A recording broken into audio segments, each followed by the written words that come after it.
चकिया।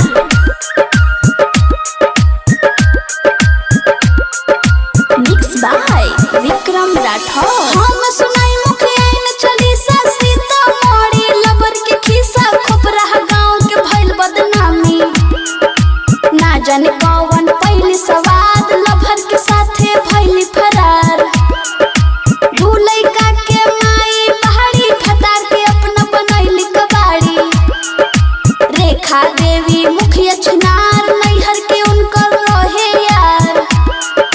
Meeting के बहाने जात रहली लाहू के साड़ी रोज पहिरे।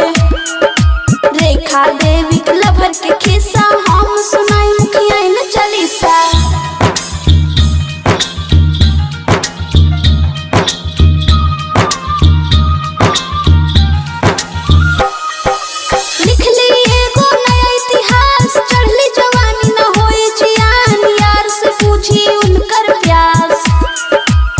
खाए अपना मर्द से कैली यार के संगे फरार उठैली।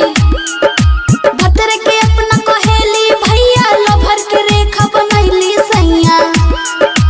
जाके बाप कहाई धोई लागे यार में बिया बोई। बम्बई में जाके अलंग दिखाई यारवा संगे पलंग हिलाई। रेखा देवी के लभर के खिस्सा हम सुनाई मुखिया न चालीसा। डीजे प्रकाश बाबू चकिया। प्रिया फिल्म्स रिकॉर्डिंग स्टूडियो चकिया।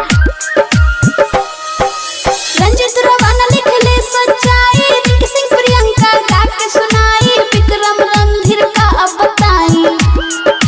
मोदी काका करी इंसाफ जनता के टूटल बा विश्वास। यूपी बिहार में होके खोजाई बम्बई में रेखा के होई ठुकाई। नीतीश जी ऐसन लिखी केस कतही न होखे ओकर बेल।